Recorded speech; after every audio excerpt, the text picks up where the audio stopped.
For this Writer's Bench edition, we have beatbox blues duo Heymoonshaker. We also have Rodney P and DJ Skitz, along with visual artist Philippe Werkers. The extraordinary duo Heymoonshaker have been wandering the globe with their unique brand of beatbox blues. We're pleased to have them. She comes home, see my woman blue, she mine, 'cause I know I've been waiting so long and now can control.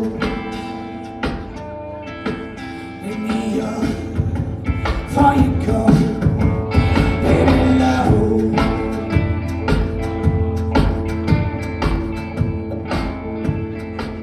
I'd never seen power like that. Like real crowd manipulation. Through not using words, not using an instrument, just creating sounds in a way that made people's jaws drop and forget what their fucking name was.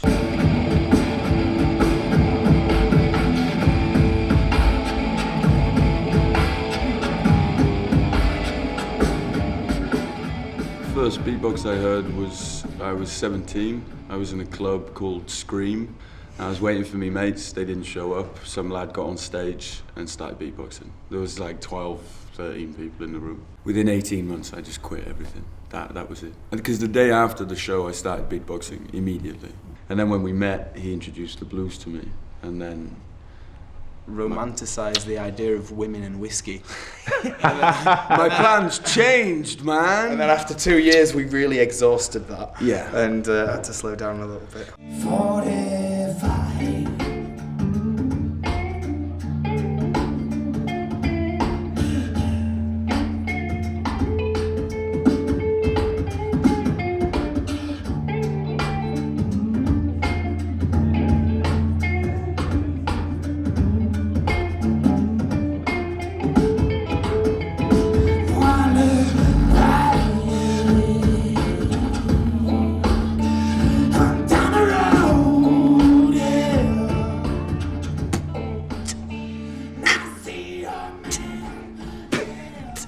When I got that in a row, that was it, I was in. And from like leaving high school, I stopped playing guitar to pursue like skateboarding. And then one of the guys I worked with at a skate shop lived with a guy who was a drummer. And then he introduced me to people like Lead Belly, Robert Johnson, Muddy Waters. And then my mind was just blown because it was just so minimal and stripped back. Because at the end of the day, he's doing what he does and I do what I do, and they just happen to go together. It's not like it was thought out, it's more just a relationship happened and we both found ourselves holding hands walking down this gravel road.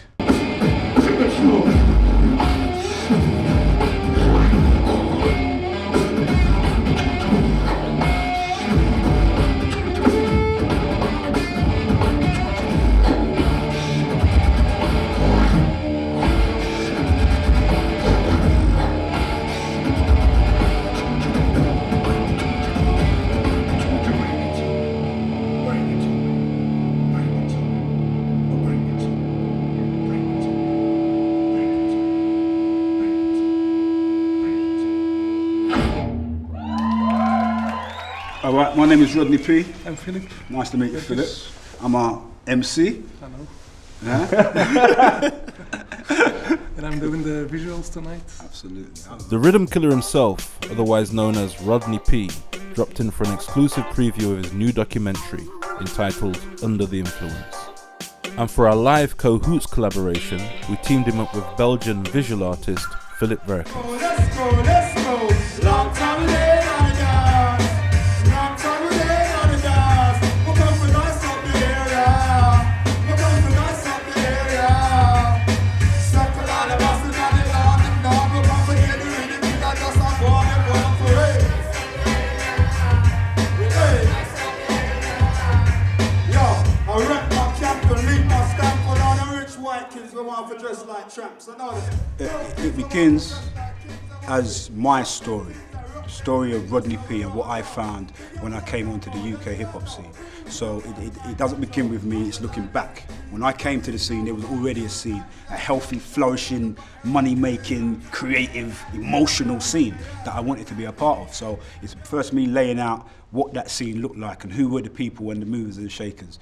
Then going forward, it's about once we had come out as London Posse, the group that is kind of credited as being the first group to use authentic UK accents in the music. It's about what then happens to the UK MC voice going forward, from hip-hop through drum and bass, through two-step garage to grime music, and trying to connect those dots. This is where it started, trust me. Breakdancers, legendary, London All-Star Breakers, people like Dolby D. I mean, I was a fan. Before I ever got to see those guys, I would see them on Blue Peter. They were going to New York and entering battle competitions, and it was just amazing, and felt a level of pride and admiration, a real community, collective vibe. But for us Londoners, this was the spot. Covent Garden, this is home. Shooters, and they ain't about the revolution, they're just looters. They bark a lot, but they're toothless, and everybody's told them that they're useless, and it comes like they believe them. Well, alright, well, okay. Well, okay, well, alright. All the crew, them all tight indeed. Bring up my soldiers, I salute you. I salute you. I believe so that it's me alone will rule me. And in my wisdom choose to let my elders school me. To gain protection from the demons that consume me, and they often try. That's why the people on the bottom are so often high. And we often lie, trying to fool ourselves. I believe if school's failed, then we should school ourselves. If a broke pull our wells, then I believe we young black males need to raise our seeds. I talk about women and weed, I love and believe. I believe man is budding for their vanity and greed, and I'm safe in the knowledge that I'm here by the grace. But smoke an eighth when this ill life is testing my faith. And I believe we're real indeed. Why not believe in me? Why not believe in me? Huh? I think the UK hip-hop culture today is vastly different from what it was. Mainly because I think hip-hop is not respected or represented in the same way that it was when we had it. And so what I mean by that is that people growing up now with hip-hop are growing up with rap music. They're not growing up with hip-hop culture.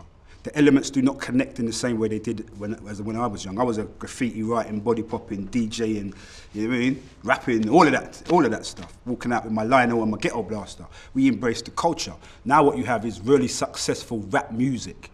You know, and that's being represented as the culture, but it's really not. It's just the soundtrack of the culture. Show them how to do the running man, bro. Show them how to do the running man. Very dancing. Come there now.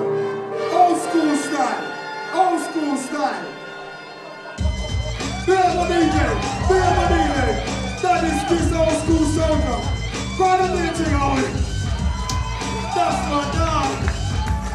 I say yes indeed. Yes indeed.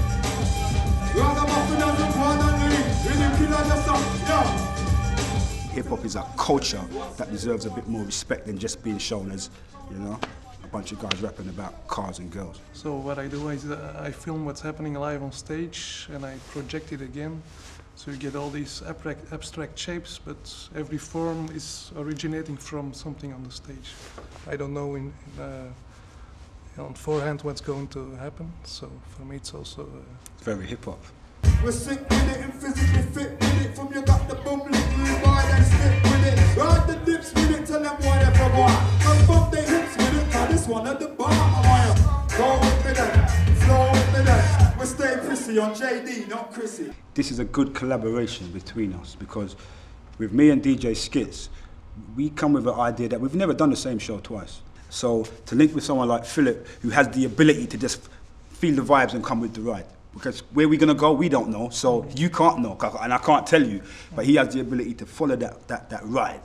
That's good. That's gonna make for something entertaining and interesting and new on the stage every time, absolutely. Special request. We're in the crowd, bro. Come and rave it out. Come and rave it out, everybody. Come. Let's have a party. People, let's have a party. Don't be afraid. One hand in the air. One hand in the air. I need to see you. One hand in the air. I need to see you. Two even. Hey yo. Long time we ain't on the dance. Long time we ain't on the dance. We'll come for nice up the area. We'll come for nice up the area. I see you guys. For all the bosses on the lawn. We'll come for you. The really feel like just like one. We'll come for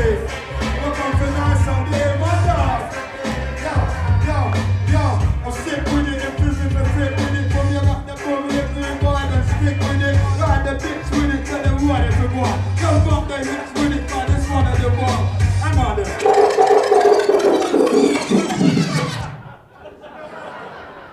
I feel that by being on the road all the time and like living so intensely within what it is we're doing, we're actually creating the reality which gives us the inspiration and the drive to keep producing the music. Because the whole story, the music, the way that we write, and the reason I think that our music is successful and can be more successful is exactly what you said, is because we do journey with the music. We don't have apartments, we don't have houses, and we never did. It's a beautiful thing when you're a solo artist and you think you've really created something special, and then within moments of meeting somebody else you realise that what you have isn't as important as what you've just met.